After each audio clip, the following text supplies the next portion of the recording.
अस्सलाम वालेकुम। तो मैं रिस्पॉन्ड नहीं कर पा रहा था यूट्यूब पे, ना मैं कोई वीडियो अपलोड कर रहा था। मेरी कुछ मसरूफियात थी और मैं फ़िलहाल आउट ऑफ स्टेशन भी हूँ। और मैं आउट ऑफ स्टेशन क्यों हूँ ये मैं आपको किसी और वीडियो में बताऊँगा। तो मेरा इस वीडियो बनाने का मकसद ये है कि एक वीडियो हो जिसमें मैं कम से कम आप लोगों को टिप्स दे सकूं कि एनईटी को कैसे अटेम्प्ट करना है, क्योंकि अभी जो नए स्टूडेंट्स आए हैं, मैंने एक लाइव सेशन का लिंक दिया था कम्युनिटी टैब में। अगर आप लाइव सेशन देख लेंगे तो आप बड़ी आसानी से अटेम्प्ट कर सकेंगे। खैर, ये एक शॉर्ट सी वीडियो होगी जिसमें बस ब्रीफली बताऊंगा कि कौन कौन से इश्यूज़ फेस करते हैं स्टूडेंट्स एनईटी के दौरान और आपने उसको कैसे अटेम्प्ट करना है। सबसे पहले तो प्रिपरेशन किसी की भी 100% नहीं होती। तो अगर आपके जहन में ये है कि मैंने 100% प्रिपेयर नहीं किया हुआ, मैंने 50% किया हुआ है, मैंने 70% किया हुआ है, तो मेजॉरिटी ऑफ द स्टूडेंट्स की यही हालत है। तो जितना आपने प्रिपेयर किया हुआ है उसको एक दफ़ा रिवाइज़ करें। और रिवीजन का ये तरीका होता है कि जो आपके फ्लॉज होते हैं, जब आप एमसीक्यूज़ सॉल्व कर रहे होते हैं, तो वो जो आप गलतियाँ कर रहे होते हैं वो अलग से नोट डाउन आपको करनी चाहिए। आप वो गलतियाँ एक दफ़ा रिवाइज़ करके चले जाएँ ताकि आप पेपर में वो गलतियाँ ना करें। सेकेंड थिंग के फार्मूलाज रिवाइज़ करें, फ़िज़िक्स की इंपॉर्टेंट वैल्यूज़ रिवाइज़ कर लें। और जो टॉपिक्स आपने छोड़े हुए हैं, मतलब जो आपने कवर नहीं किए हुए, मैथमेटिक्स के कुछ चैप्टर्स होते हैं, फ़िज़िक्स के होते हैं, उनको बस ब्रीफली एक दफ़ा देख लें कि उनके इंपॉर्टेंट फार्मूलाज कौन से हैं, ताकि उनमें से अगर जो सिंपल एमसीक्यू आए आप वो तो अटेम्प्ट कर सकें। उसके बाद सेकेंड थिंग कि रेस्ट करना है आपने एनईटी से पहले। मैंने पर्सनली जो है वो एक दिन पहले, मतलब मैंने ज़ोहर की नमाज़ तक पढ़ा था और उसके बाद मैं रेस्ट कर रहा था। उसके बाद बस मैंने बुक्स को हाथ नहीं लगाया था। तो रेस्ट आपका लाजमी है। मेंटल रेस्ट की बात कर रहा हूँ। सेकंड, फ़िज़िकल रेस्ट ऑब्वियसली आप लोगों ने नींद पूरी करनी है। जो लोग दूसरे स्टेशन से आ रहे हैं, फैसलाबाद से आ रहे हैं, लाहौर से आ रहे हैं, उनके लिए तो ज़रूरी है कि वो जो है वो अपने आप को ज़्यादा प्रिपेयर रखें, क्योंकि एक तो उनकी सफ़र की थकावट होगी और ऊपर से यहाँ पे आके एक और चीज़ होती है, मैं आपको बताता हूँ। यहाँ पे जब स्टूडेंट्स आते हैं वो देखते हैं कि बहुत से बच्चों ने बुक्स उठाई होती हैं, या फिर आप किसी के साथ इंटरेक्ट करते हैं तो वो कहता है कि जी मेरे फ़लाने बोर्ड में इतने मार्क्स हैं और मैंने 3 दफ़ा रिवीजन की हुई है, तो इट्स ओके। यहाँ पे आपको लोग भरे मिलेंगे ऐसे कहते हुए।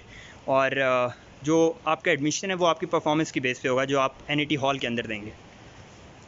तो इस बात से परेशान नहीं होना कि वहाँ पे बहुत लाइक बच्चे आए हुए हैं, क्योंकि आप भी उन लाइक बच्चों में हो सकते हैं। मैं खुद बताऊं तो मैं किसी बोर्ड का टॉपर नहीं हूं, ना मेरे मार्क्स थाउजेंड्स में हैं, लेकिन मैं इस वक्त एक अच्छी इंजीनियरिंग में इनरोल हुआ हूं और मेरी इंजीनियरिंग तकरीबन कंप्लीट होने वाली है। तो अब कंपेयर नहीं करना अपने आप को एनईटी से पहले, जो लाजमी बात है। और फिर है कि जो प्रोसेस होता है, जो लोग इस्लामाबाद टेस्ट देने आ रहे हैं वो थोड़ा सा हेक्टिक होता है। आपकी 4 जगह पे चेकिंग होगी, लाइन में लगना पड़ेगा, तो वो एक अलग से एग्जॉस्टिंग प्रोसेस होता है। तो वो उससे हर बच्चे को गुजरना पड़ता है। तो वो आप लोगों के लिए सरप्राइजिंग नहीं होना चाहिए, क्योंकि मैंने आप लोगों को बता दिया। उसके बाद कोई भी चीज़ ये ना छोड़ें कि ये फार्मूला शीट में पेपर से बिल्कुल 10 मिनट पहले या फिर 1 घंटा पहले रिवाइज़ करूँगा, ऐसा बिल्कुल ना करें, क्योंकि इससे आप पैनिक क्रिएट करेंगे, जो आपके लिए बुरा है। लास्ट थिंग, जब आप एनईटी हॉल में आ जाते हैं, आके बैठ जाते हैं, वहाँ पे एक पूरा क्राउड होता है और मतलब कभी इतना बड़ा आपने क्राउड देखा नहीं होता जो कंप्यूटर्स के सामने बैठा हुआ है। और ये है कि जो नेक्स्ट का एक्सेप्टेंस रेट है वो 3 to 4% है। मतलब उस हॉल में अगर 500 बच्चे बैठे हुए हैं तो उन 500 बच्चों में से सिर्फ 15 से 20 का होना है एडमिशन, ठीक है। और नेक्स्ट थिंग, ये मैं वन टेक में बना रहा हूँ, मैं इसको एडिट नहीं करूँगा, मेरे पास टाइम नहीं है। उसके बाद टाइम मैनेजमेंट की बात आ जाती है। अब जो लोग इंजीनियरिंग का टेस्ट देंगे मैं उन लोगों को बता देता हूँ। मैं एमसीक्यूज़ अटैम्प्ट करने के 2 तरीके बताता हूँ आप लोगों को। एक वो होता है जो नेगेटिव मार्किंग वाला सीन होता है, जिसमें जैसे ई कैट हो गया, उसको कैसे अटैम्प्ट करना है। और सेकंड है कि नेस्ट का टेस्ट, जिसमें नेगेटिव मार्किंग नहीं होती। तो जिसमें नेगेटिव मार्किंग नहीं होती तो उसमें आप साथ साथ जो है वो मतलब वो एमसीक्यूज़ भी अटैम्प्ट करें जो आज 50% श्योर हैं।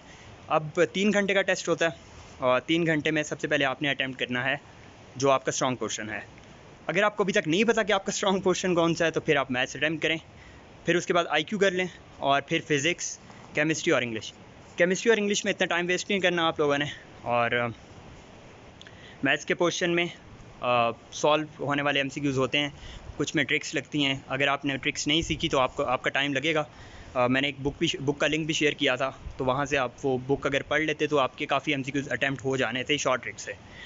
आप कितना टाइम दें किस पोर्शन को आपकी अपनी मर्ज़ी है, लेकिन मैं जो रेकमेंड करूँगा वो मैथ्स को आप 70 मिनट्स दें फ़िज़िक्स को 50 दें, फ़िज़िक्स टफ़ होता है थोड़ा सा तो उस पर टाइम लगाना है। और थर्ड पे केमिस्ट्री को आप दें 20 मिनट और इंग्लिश को 10 से 15 मिनट और 10 मिनट जो है वो आप IQ को दें तो आपका हो जाएगा। ये आपकी MCQs डिस्ट्रीब्यूशन है। एक और बात यह है कि मैथ्स के कुछ MCQs आएंगे जो बहुत टफ़ होंगे, मतलब जो जिनको आपने बुक में देखा ही नहीं है कभी, तो उनको देख के स्टूडेंट्स कहते हैं कि ये तो आउट ऑफ सिलेबस आ गया है। तो उनकी एक शॉर्ट ट्रिक होती है जो हमारी बुक के अंदर ही लिखी होती है, वो बस लगनी होती है और वो MCQ सॉल्व हो जाना होता है, तो आपने वो ढूंढनी है। एक और बात के टफ़ MCQs होते हैं मैथ्स में ना, 80 में से 15 टफ़ MCQs होंगे, लेकिन वो टफ़ MCQs देख के आपने पैनिक नहीं होना कि मुझसे तो नहीं सॉल्व होगा। हो सकता है वो 15 MCQs आपके फर्स्ट 20 में से आ जाएं, तो ऑब्वियसली अगर बंदा पहले 20 MCQs देख रहा है टेस्ट के और उससे 15 सॉल्व नहीं हो रहे तो वो वैसे ही परेशान हो जाएगा कि उससे तो टेस्ट आता ही नहीं है। तो ऐसी बात नहीं है। कुछ आसान MCQs भी होते हैं 40 to 50, वो आप अटैम्प्ट कर लें। मैथ्स के आप 70 मिनट्स में, मैं आपको ये नहीं कह रहा कि आप 80 के 80 MCQs कर लें। आप जो है वो मैंने लास्ट में जो मैंने टाइम डिस्ट्रीब्यूशन बताई है, इसमें मैंने लास्ट में 15 मिनट्स छोड़े हैं तुक्के लगाने के लिए, अब गैस लगाने के लिए, वो मैं आपको बताता हूँ कि आपने गैस कैसे लगाना है। तो मैथ्स में जो कैलकुलेशन वाले MCQs हैं उनको टाइम दें। टेस्ट से पहले आपने चंद चीज़ें पेपर पे नोट करनी है जो आपको पेपर देते हैं। लिख लें आप ट्रिग्नोमेट्रिक टेबल, और वो कैसे सीखने हैं आपने, वो मैंने चैनल पे ऑलरेडी वीडियो अपलोड की हुई है। सेकंड थिंग, अल्फ़ाबेट्स आप लिखें और उनके ऊपर नंबरिंग लिखें। ये आपको टेस्ट से पहले लिखने नहीं देंगे पेपर पे, लेकिन जैसे टाइम स्टार्ट हो आप पहले ये लिख लें। डायरेक्शंस लिख लें, नॉर्थ, ईस्ट, वेस्ट, साउथ, और कुछ इंपॉर्टेंट वेरिएबल्स की वैल्यूज़ लिख लें ताकि आपको बार बार माइंड पे जोर ना डालना पड़े। ट्रिग्नोमेट्रिक टेबल बहुत काम आएगा आपका मैथ्स में और फिज़िक्स में, तो इसलिए ये सबसे पहले आपने लिखना है। और नेक्स्ट है जी हमारे पास फ़िज़िक्स की कुछ बहुत लंबी स्टेटमेंट्स होती हैं, उनको आपने टाइम देना है, ठीक है, क्योंकि फ़िज़िक्स के मेजॉरिटी, अगर आपकी लक बहुत बुरी है तो फिर आपकी थ्योरेटिकल पार्ट ज़्यादा आ जाएगा। थ्योरेटिकल पार्ट में फिर आपकी स्टेटमेंट्स बड़ी बड़ी होती हैं और नीचे ऑप्शंस की भी बड़ी बड़ी वैल्यूज़ होती हैं, तो आपने टाइम देना है। जो 50 मिनट्स में आपको बता रहा हूँ वो आपने इन्हीं को टाइम देना है। सेकेंड के सॉल्व होने वाले MCQs कौन से होते हैं? सॉल्व होने वालों में आपने फार्मूलाज इंटरचेंज करने हैं, लाइक काइनेटिक एनर्जी में का फार्मूला, काइनेटिक एनर्जी को हम फोर्स में कैसे कन्वर्ट कर सकते हैं या फिर एक्सेलरेशन में कैसे कन्वर्ट कर सकते हैं, इनका आपस में क्या रिलेशन है, तो वो आप इंटर कन्वर्जन आपने सीख ली तो आपका फ़िज़िक्स का पोर्शन भी अप्रॉक्सीमेटली हो जाएगा। मैं ज़्यादा डिटेल में नहीं जा रहा। लास्ट में हमारे पास आता है केमिस्ट्री, नहीं थर्ड लास्ट पे आता है केमिस्ट्री। केमिस्ट्री में स्टेटमेंट पढ़ें और सॉल्व कर दें। मैंने केमिस्ट्री की तैयारी बिल्कुल नहीं की थी, तो मैंने बस कॉमन सेंस यूज़ की, तो कॉमन सेंस की बेस पे जितनी कॉमन सेंस थी उतने मार्क्स आ गए थे। फिर इंग्लिश का पोर्शन, इंग्लिश ये है कि टाइम लगाने की ज़रूरत नहीं है। मेजॉरिटी कुछ वर्ड्स ऐसे होते हैं जो हमने ज़िंदगी में पहली दफ़ा सुने होते हैं, और फिर उसके बाद उनके ऑप्शन जो होते हैं वो ऑब्वियसली ज़िंदगी में पहली दफ़ा सुने होते हैं, तो बस उसी में भी कॉमन सेंस यूज़ करें। जो चंद टेक्निक्स होती हैं कि आप वर्ड को सेंटेंस में पुट करके देखें, जो ज़्यादा सेंस बना रहा है वो ऑप्शन हो सकता है। बाकी इंग्लिश में इतने ज़्यादा मार्क्स की ज़रूरत नहीं पड़ती। मेरे खुद 11 आए थे आउट ऑफ 20।